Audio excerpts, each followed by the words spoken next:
Okay, turn 18. We did take Koala Swamp. Great. We've summoned Asrapas. We hit enchantment level 2, and Tianchi has just sent me a message. He's decided to go for Niflheim this turn. Come and join the fun. I think I will pretty shortly here. This province, actually, this army, I don't need to be moving that way. I need this army to be moving back, I think. The non-stop pop-pop still site searching. We're up to 6 Asrapas. I definitely want to summon at least another lot or 2. These troops will migrate northward. Gurdia is going to search this province and then migrate northward himself. We're casting Host of Ganas and reviving a king. And that king will then take a whole bunch of undead, go over here and go into the lake. Now, Shinuyama is recruiting Kappa. So clearly he's also aiming to go into the lake, which is fair. And it's fair of Shinuyama to be able to expect to go into the lake. He's been a good buddy so far, so I contacted him and basically said, hey, it looks like you're trying to go into the lake. I was also trying to go into the lake. You've been a good buddy, so you pick which province you want, and I'll take the other one. I think that's reasonable. Obviously I want to get something here, but I'm okay sharing the water with Shinuyama, at least for now. Specifically, and I need to have friends. I get by with a little help from my friends. I'm definitely not going to get by if I don't have a little help from my friends. So that's the goal here. He hasn't put any province defense in this swamp, in Digmore. So I definitely can take that. I am going to, since we have an agreement to not attack each other, I am going to give Niflheim a turn's warning when I decide to come in against them. Which should be pretty soon, but I want to get up there. I want to go about 2 turns and have that. Now, Niflheim himself did, back when we agreed to our non-aggression pact, Niflheim was like, oh yeah, by the way, if you're losing badly, I'm going to come in and take your provinces. And I was like, yeah, just run that by me beforehand, and I'll, if I agree that I'm dying and have no chance, I won't mind. Which he sort of brushed off a little bit. So I don't feel too terribly bad about only giving him 1 turn's warning, especially since no time was ever actually devised. I am building my palisade over here in Yellow Mountains. That's taking most of my money. And then right here, still recruiting more Markata scouts, and we're also going to pump out a few more. Actually, should I recruit a few more Bandor, or should I recruit 1 Palankasha? Excuse me, I think 1 Palankasha and 1 Bandor. Oh, hey, yeah, and that reduces my gold to 0. It is fate. It must be fate. Guthrie Swordsmen are about to be, Dagon the Renegade Sage will be great to get, but I just don't have the cash for it. I have now gotten up to the point where I have an income. It's not a good income, but it is an income. I've got all those Ganas. Actually, to be honest, I probably don't need more than that to take either of these provinces. So, yeah, that should probably be enough. So summoning those Ganas, yeah, we'll summon those Ganas. That'll be fine. We'll summon those Ganas, and then Darmendra is going to go down here to start blood hunting in Iprissia. Now we really need to start raking in the blood slaves, and we're just not right now because we're using blood ones. So 3 blood hunters captured 7 slaves. Actually, to be honest, it's probably more valuable for him to research, because I just need to hit construction 4 as fast as humanly possible, or as fast as apely possible. DMX will be summoning Asarapas twice more. Is that even worthwhile? Or is the 35 research points per turn worth more? That would let me hit construction 2 in just a couple of turns here. Hard to say. I have no labs built outside my capital right now, which is a problem. Let's actually send Darmendra up there so that next turn he can build a lab in Winna, hopefully. And, yeah. We definitely want a lab, and we also want to claim the Throne of Autumn in order to get those Mages of Autumn, because Mages of Autumn will be sweet. Getting some Earth magic up in here will be very, very nice. Earth 2 mages, I've talked about those before. They're great. I love them. I love them to bits. Okay, so yeah, that's the turn. We're clawing our way back. We're coming back from the precipice. We're moving away from the brink. And if we can use the Tianchi Niflheim War, because that's Niflheim, and Tianchi is already in his cap circle. So if we can use the Niflheim Tianchi War to claim, like, these provinces, if we can get, like, all of that, then we'll be, all of a sudden, we'll be a contender. We'll actually be in a decent position, because that's 1, 2, 3, 4, 5, 6, 7, 8, 9, 10, 11, 12, 13, 14, 15, 16 maybe. You know, it'll be some provinces. That's a farm with a fort on it, so that would be a great place to take. And then we can just be like, oh yeah, go ahead, take Niflheim's cap circle. That's fine. Don't worry about it. Getting shut out of all the farms around me was a blow, although, as I mentioned, that farm is actually not very lucrative. But with Zox, with one of these underwater provinces, and I'll also go and take Dagothia, because, I mean, unless Utgard makes a real good try at doing that first. But Shinuyama can't reach it, so it's just between me and Utgard who gets that one. And that is a deep sea cave, so it's likely to have a crap ton of magic sites if I can get underwater to site search it. Danpur, one reason why I'm delaying fighting Niflheim is that I anticipate that Danpur is going to be pulled away because he's going to be needed to defend the capital. So, should be a good time. So that's the turn. I'll see y'all in turn 19. Alright, folks, turn 19. We're doing okay. Yes, we lost a province to barbarians this turn, but on the plus side, it was Uzad-Yazran, and nobody gives a shit about Uzad-Yazran. It's a pestilent hellhole that no one cares about. So, which is why we're sending in our Bandar to retake it. There's about 30 barbarians here. 27 Bandar should, I think, be able to take 30 barbarians. They have higher stats on average, plus they have this Sticks and Stones attack, which attacks twice. So they should be able to kill a few of them on the incoming. I could also send my Asrapas. They would be pretty good, actually. They probably wouldn't even take casualties, especially if I put them behind the dudes. Let's do that. So let's send in Gatha. Gatha will bless them, just because he can. It's not like it really helps. And they will hold an attack. So we'll set it up so that, yeah, so the Bandar are in front, the Asrapas are behind, and probably to the side. And we'll set them to hold an attack rear action. Well, no, I don't want them to attack rear because I don't want them to get caught behind the Barbarians as the Barbarians begin to retreat. Asrapas do have very high combat speed, and Chaos Power actually increases it, which is pretty radical. Plus, when they Berserk, their attack skill goes up. Admittedly, their defense skill goes down, which is a little sad. But still, when these ladies Berserk in Turmoil 3, is this Turmoil 3? It's only Turmoil 2. Still, when they Berserk in Turmoil, their stats become pretty ridiculous. 23 damage, Athame. Unfortunately, the Athame is only a partial life drain. If it was a full life drain weapon, oh baby, it would be hilarious. Since it's a partial life drain, it can only heal, I think, 3 HP and 10 fatigue per hit. Whereas it does a crap ton of damage. But that's why quickened Asrapas are actually so powerful, or so relatively powerful, because they can stab you with the Athame twice and heal and fatigue down twice in a single round, which is super good. But, in any case, Unburied here is taking his Ganas. He's going over here. He's going to pick up these undead and go into the lake. I have cut a deal with Shinuyama. Instead of giving them one of these provinces, we've agreed to swap this swamp, Coatl Swamp, and this lake, which I don't yet own, in exchange for me taking both of these. So I'm going to take both those provinces, which shouldn't be a problem with the amount of undead that I have. I've got about... so I've got 40 Ganas, and then I've got various other warrior long dead. I've sifted out the garbage long dead, that is the unarmed long dead Vanara and the long dead Markata, and I've given them to Agnes Tuta here, who will be reanimating some Soulless as well, and he'll use these to add to the patrol force.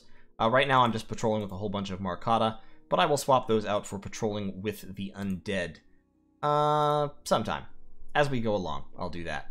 I'll have Agnes Tuta starting to patrol with some undead. I may summon some more Mound Kings in order to do that, in order to lead undead patrollers, and then I can shift my living patrollers to the newest hunting grounds. We are going to turn Eperisia into a hunting grounds as well, of course. Once Gatha leads his army over here. I think in a turn or two here, I'm probably going to go in against Niflheim, at least to a minor extent. Niflheim has been taken a little bit of a beating. This is a fairly significant army. It's primarily Warriors of the 5 Elements, so it's going to be pretty hard for Niflheim to fight. Warriors of the 5 Elements are very, very good at killing Nifl units, because they are small, they get 2 attacks each at pretty high damage, so they can cut through Nifl Prot, especially with some kind of a minor bless, and they are cold resistant, so they don't get frozen by Nifl giants very effectively. They're pretty badass. They're a little bit expensive, and especially in terms of recruitment points, so I wouldn't say they're like a hugely good Sacred. And in particular, they have 9 prop, and no hats. They don't wear helmets at all. So, they're not a fantastic Sacred, but they're perfectly sufficient to carve up Nephil Giants, because they counter Nephil Giants very well. The other things that old Tianxi has, I've done a basic nation analysis of old Tianxi. Talked about the ghosts, talked about their magic, etc. Masters of the Dead, Masters of the 5 Elements, the occasional Celestial Master for good luck. And, yeah. So, they're going in. They seem to be doing actually quite well against Niflheim. Now, this could be caused just by Niflheim, like, not having troops nearby. But they have lost 3 provinces in a couple of turns. So I think I can come in against Niflheim. In fact, I may send them a message. Well, no, I'm not going to send them a message this turn. I'm going to send them the message next turn. Now, the sad thing about that is once I send them that message, they are inevitably going to put some province defense here that I'll have to actually fight. But it is what it is. I agreed to a non-aggression pact with them. I'm going to...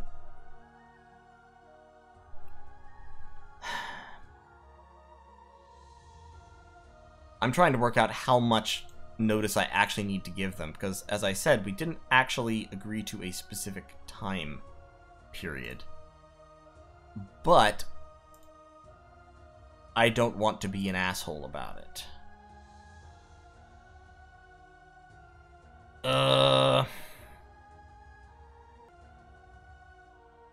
I'll figure it out. I'll work it out. Probably, like I said before, probably one turn. Probably next turn, I'll send him a message as soon as I can after the turn rolls that says, "Hey, by the way, I'm going to be attacking you. And here's the information." And then he'll have a turn to do something about it. He'll have pre-warning, and we'll go from there. Yeah, should be good. So beyond that, doing fine. I didn't find any magic sites this turn, unfortunately.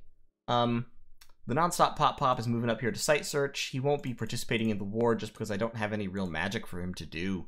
Like, in terms of spells that he can cast in battle right now, not a whole lot.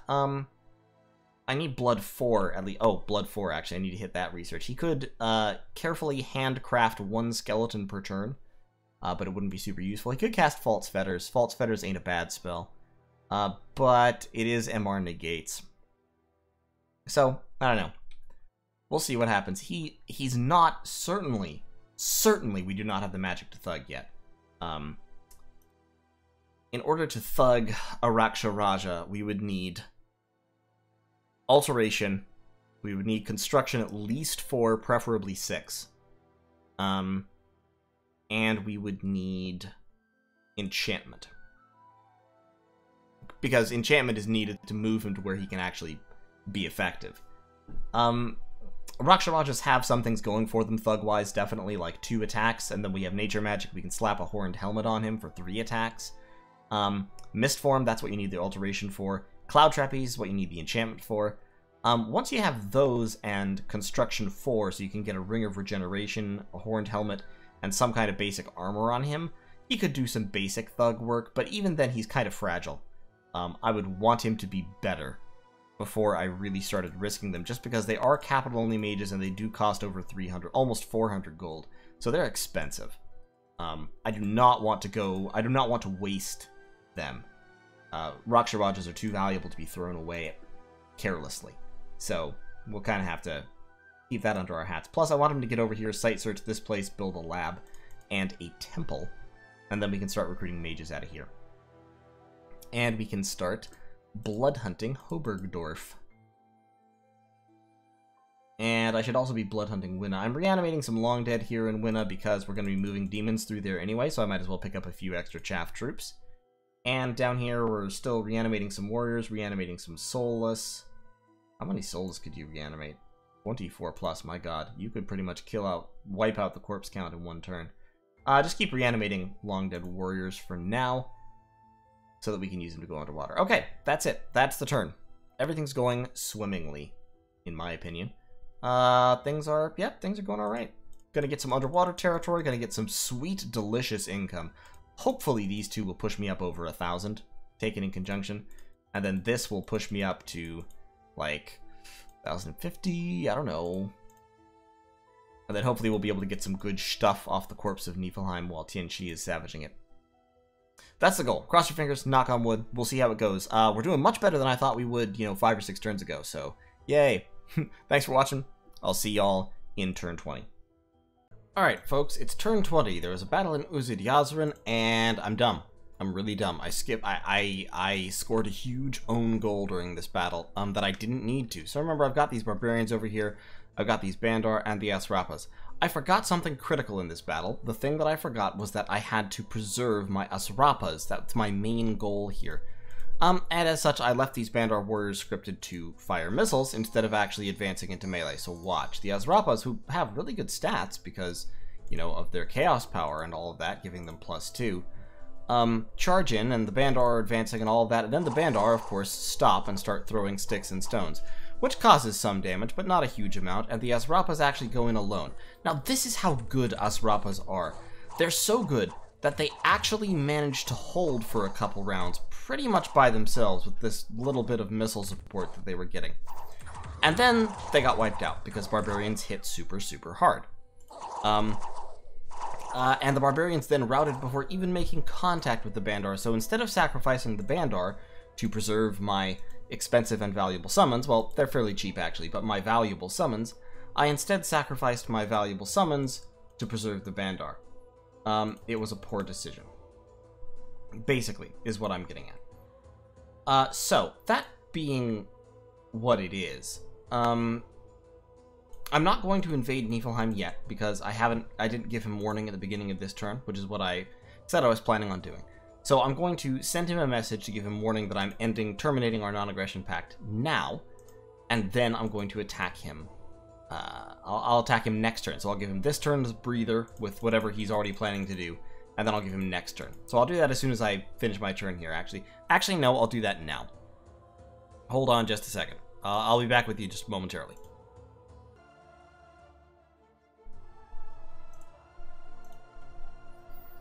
Okay, so we're doing that. Strategically speaking, the best thing to do, of course, right now would be to go in immediately, but no, I'm gonna be a good guy about things. So let's put some province defense and hire a unit there, like you have to do in order to stem off certain random events.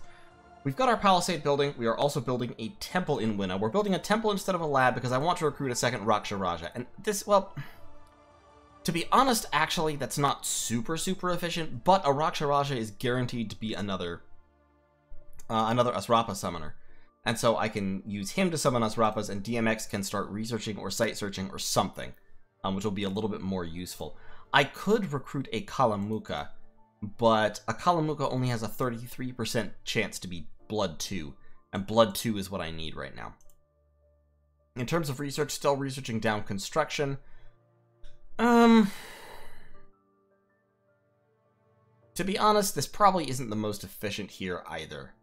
I could probably use Blood 4, actually wouldn't be bad. Rakshasa Warriors would be decent giant counters. Alteration, likewise, not at all bad. A couple levels of Alteration, down to Alteration 3 can give me Protection, Mist Form, and level 4, of course, can give me Wind Guide, so my missiles will be better. Level 5 is kind of the holy grail, obviously. That gives me Wooden Warriors. Although, I mean, it makes my guys vulnerable to fire, and they're already vulnerable to fire. But fighting against Niflheim, you don't really have to worry about that. So I think what I'm going to do is I'm going to cut out Construction after level 2 and run down Alteration. I will also be wanting some Enchantment because of Cloud Trapeze and, of course, the various death spells. So the other strategy here would be to go down Enchantment to level 5, where I can get a Horde of Skeletons, and my my Yoginis can form a Death Sabbath to spam out skeletons.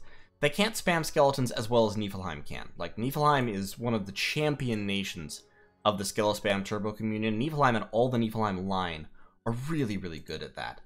But it might still be a useful tool in my arsenal. I'm a little bit undecided at the moment about it. I'm especially irritated that I've lost my my Asrapas there, but I am summoning more. I have the Blood Slave income now to support summoning more of them. We've got 3 people blood hunting here, 2 patrollers. I actually don't need 2 patrollers, but let's move Citrovusu down there, and Akilendra. Tama can join my armies, actually, can move over that way.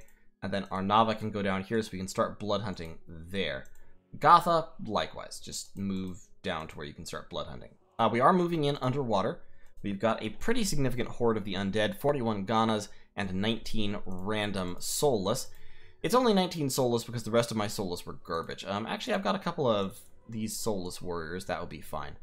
But like soulless Vanara warriors that have 1 prot, soulless Bandar, we can put this naked soulless Bandar warrior in there too. Long dead Vanara, Arcata. It's like they don't. A lot of the soulless summons just aren't useful, and a lot of the Bandar long dead summons, the Lankan long dead summons, just aren't useful because they're really bad at things. So, you know, I'll put that guy in there as well. Oh no, that actually makes the group undisciplined. I don't want that. Hold up. Yeah, there was a reason I wasn't doing that, I guess. It doesn't really matter. Okay, so we have the Ganas, we have the long dead / soulless. The main thing here is I'm actually going to use the Ganas as chaff since they're ethereal. So they're actually a lot more resilient than the long dead. And then the hope is that these long dead Bandar, which hit for high damage, will be able to kind of roll in and smack people up with their relatively high attack, high damage, but low defense. While the Ganas kind of defense tank for them. And of course, we're all immune to poison, so Tritons don't scare me much. So hopefully we'll be able to roll into the Holy See and then into Lake Seaweed without a break, and then move on up out of the water and get these undead involved in fighting Niflheim as well. In the meantime, still summoning Asrapas. We've got Trast standing here with a whole bunch of monkeys and such. Let's move Trast down there. He can patrol in our next blood hunting province. Amorutama, yeah, let's use Amorutana here, and Agnistuta. Agnistuta has a bunch of soulless. Yeah, we'll have Agnistuta join the patrolling forces. Citravasu will move down here. We could still be recruiting more Markata to patrol with, but I think him and Trast will be able to keep the patrolling situation under control, and then we'll be able to start blood hunting there immediately as well. Like I said, I would really, really like Construction 4, but it's going to take a couple turns to get it, especially because my income is, still not great. Still not fantastic. Building the temple this turn, hopefully we'll be able to build a lab next turn. We should have about 600 gold if we cancel our recruitments. Raksharaja, I'd like to have another Raksharaja, but actually, tell you what, I'm not going to do that. I'm going to recruit... No, I should recruit a Raksharaja. I think strategically having that and letting DMX do something else would be valuable. The non-stop pop, still site searching. He's going to site search there, then bounce over here as we complete the palisade, and start working on building structures over there. The scouting, we're moving scouts further into enemy territory. And we'll be able to snag these 2 provinces real easy, which will be good. We'll kind of have to see how easy it is to take anything else off of Niflheim. But for now, I think we're in an okay situation, especially since I think Utgard is still busy fighting Sauromatia, and so shouldn't be coming over anytime soon to try and finish the job against us. If they do, we're still dead. We're still, like, definitely dead. Utgard, if they have any sense at all, has Enchantment 5 by this time, or will very soon, and so they'll be able to set up their infinite Skeleton communions and just spam skeletons at us until we die, and we have no counters to that online. Literally 0. No such thing. Ain't no such animal in play at the moment. Yeah. We have personal regeneration. I guess I should actually just go down and enchantment. At the very least, I could get raised skeletons active. And that would be better than wooden warriors. And alteration gives me mist form, but I don't need that yet. So let's go down enchantment to 5. and then see what we can do. Okay, so that's turn 20. I'll see y'all in turn 21. Okay, turn 21. We have taken the Holy See. Excellent, excellent. We only took one casualty, actually. If we look at that battle, we only lost one Ghana. The Tritons had a hard time cutting through the ethereality. The line of Ghanas did a lot of work, and my undead were able to kind of help come in and club things. We took some casualties, but yeah, we got around, and we cut them down. Excellent, excellent, excellent. So, that's 89 income for us, and Lake Seaweed has even more, so we are absolutely going to go take that right the fuck now. Yes, fantastic, wonderful, I love it, it's amazing, this is the best. Also, it kind of gives us a little bit of a jumping off point to get at that throne eventually, maybe. We did kill a Gathian scout over here, and Tianchi is definitely beating the shit out of Niflheim. Niflheim has expanded pretty well up to the north, however, so they've still got some territory. I'm gonna move this scout onto Niflheim, and this scout can jump over there. I have a couple more scouts to move out, so we can put a scout there, and we can put another scout over there. This scout is actually attacking this province because there's no PD here. This army is moving up to this province, and then this army is moving up into Saboria as well, just in case he does dump some PD here to try and stop me. I'm a little bit worried about this. Gary the Nifl Jarl is over here, and he has a Wraith Sword. We can watch that battle, actually. He has a Wraith Sword, and he has his Enlarge Bless, which doesn't actually... I mean, it's always on him. When he blesses himself...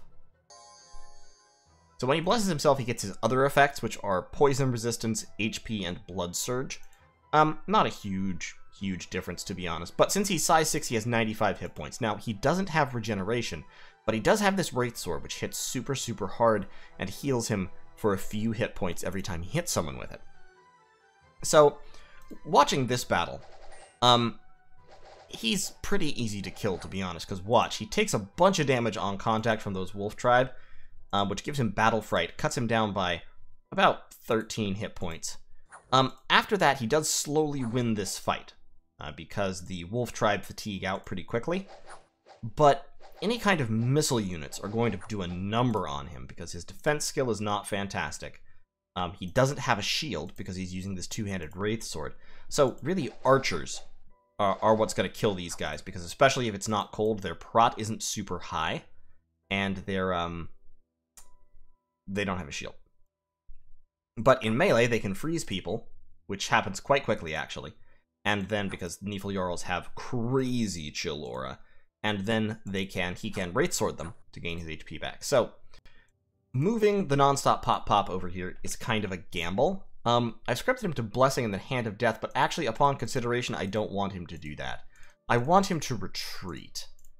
So if this Nifl Jarl, I don't know if this Nifl Jarl is coming down after me or if he's going to be fighting in Tianqi's territory. Hopefully fighting in Tianqi's territory. But if he comes down after me to attack the Throne of Autumn, my Palisade, I think, should finish before he takes possession of the province. And I should have the non-stop pop inside the Palisade. Now, unfortunately, the Palisade is going to have Garbage Monkey Province defense, but Garbage Monkey Province defense does include some fort defenders who are archers. So that could help. The non-stop pop has death level 2, so if he tries to besiege me down and I can hold on until I hit enchantment level 3, then he'll be able to cast Raise Dead or summon skeletons, basically throw up a little bit of undead chaff in the gate of the fort to prevent this guy from getting any life drain while the archers shoot at him, which could easily wear him down. It's a little risky. I did recruit a second Raksharaja, Stainless Steel, so we've got the non-stop pop and Stainless Steel. He is taking over summoning Asrapas, while DMX goes to research, and as you can see, this is why Lanka is such a good Blood Nation, because that turmoil bonus means that your Blood Mages rake in the slaves when they get lucky. Now, I do need more patrollers here, actually. So, you need a lot of... When you're getting that many Blood Slaves, you need a lot of patrollers. We're going to send Trast back. Trast has a few random units that he can patrol with. And at this point, I'm almost like... I should be reviving more kings specifically for patrolling. So we're actually going to take a quick break and revive 3 kings in order to patrol with them.